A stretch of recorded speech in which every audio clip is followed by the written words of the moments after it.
What if the very pain you've tried to forget is the mark that proves you've been chosen? Not because you were the strongest, not because you prayed the loudest, but because heaven saw something sacred in your silence. If you've ever walked through fire and came out invisible, this message is for you. They don't teach this in Sunday school. These signs are hidden, not in your hands, not in your face, but in the quiet places where only God has seen you bleed. She never asked to be strong. She was simply left with no other choice. From the outside, she looks like anyone else. But deep within her, there's a war-tested resilience. Not because life has been kind, but because her soul refused to break when everything else did. That heartbreak that shattered her at 25, it didn't leave her empty, it sharpened her. Now she walks with grace, but her silence? That's not peace, that's a weapon forged in fire. You see, chosen women don't glow because they're untouched. They glow because they've been through hell and didn't let it define them. She was talked about, betrayed, overlooked, and still she prays. She wears her trauma not as a burden, but as armor. The kind of armor you only earn by being underestimated and surviving anyway. And maybe that's you. You ever felt that? Like you're walking around with a weight no one else seems to notice? Maybe you've cried in bathrooms no one ever saw. Maybe you've smiled at people who broke you just to prove they didn't.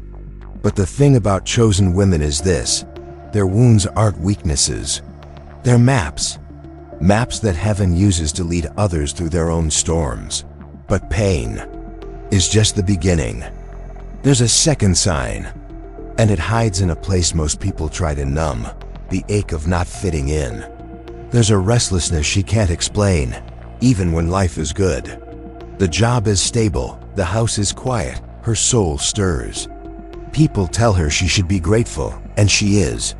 But there's this holy itch she can't scratch, a divine discomfort that whispers, you were made for more, not more status, not more applause, but more alignment with something eternal.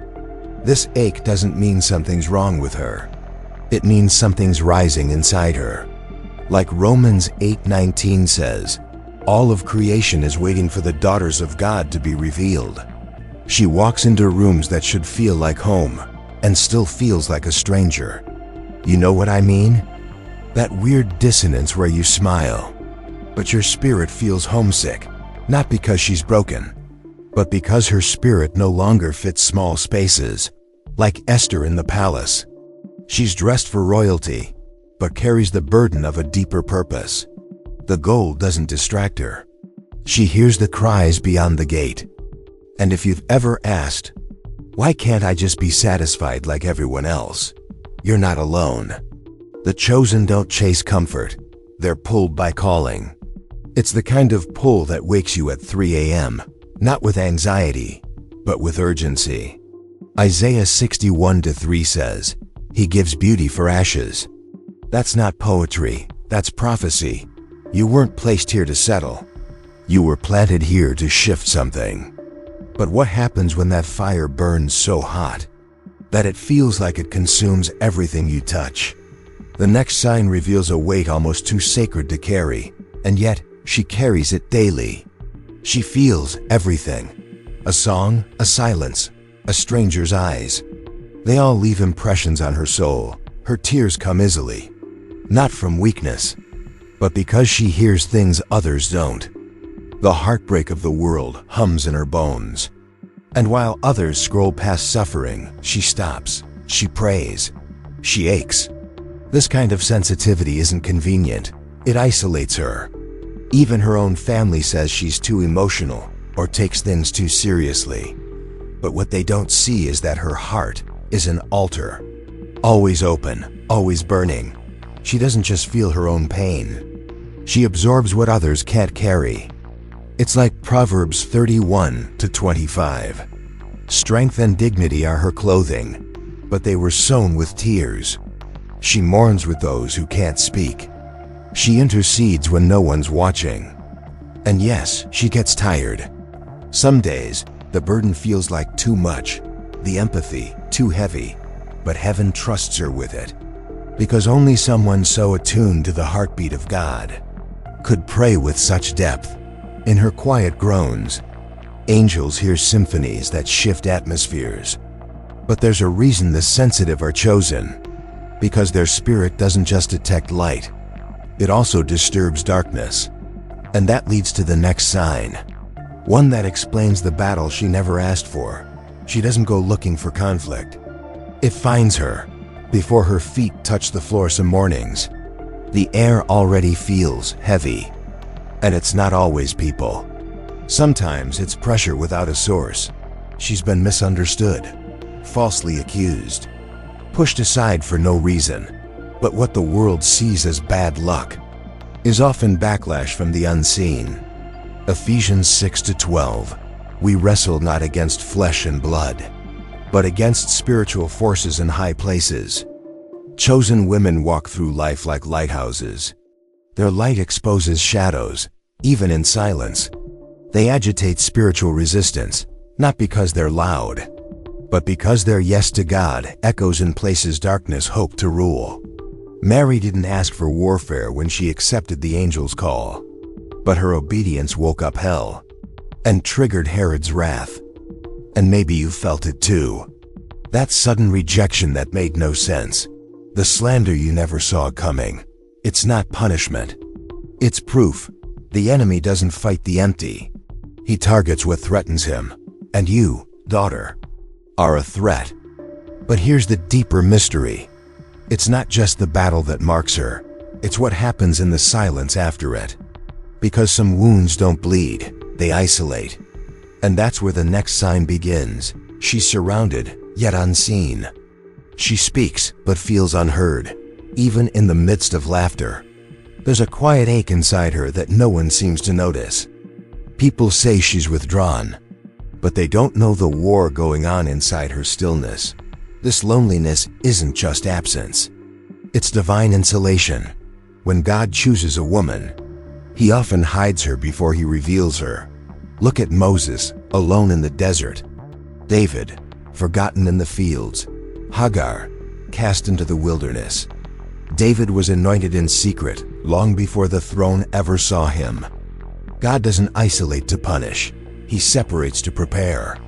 He strips away applause, so she can hear His voice without interference. In the silence, He doesn't just whisper, He chisels. And maybe you're in that cave right now. The text stopped. The invitations dried up. But listen, this is not rejection. This is refinement. God hides what He values until it's ready to carry weight. You're not being left behind. You're being carved out for something too heavy to carry with baggage. From the outside, it looks like nothing's happening. She's quiet, forgotten, overlooked. But underground, her roots are stretching, deeper than anyone knows. Because chosen women don't just grow in spotlight moments. They're planted, not buried. And there's a holy difference. Ruth served faithfully in a field that didn't belong to her. Esther prepared in silence for a crown no one saw coming. Even Jesus, before His ministry, lived 3 decades in obscurity. God doesn't rush greatness. He refines it in silence.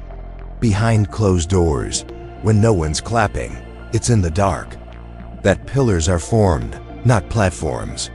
And maybe you feel unseen right now.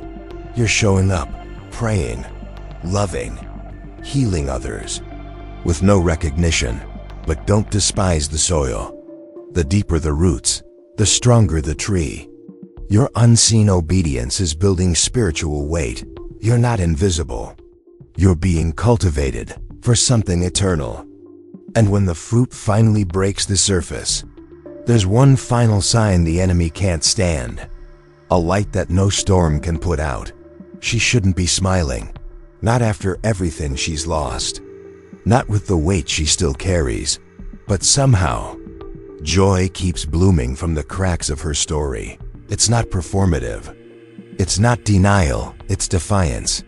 A holy resistance against despair. While others crumble in drought, she dances.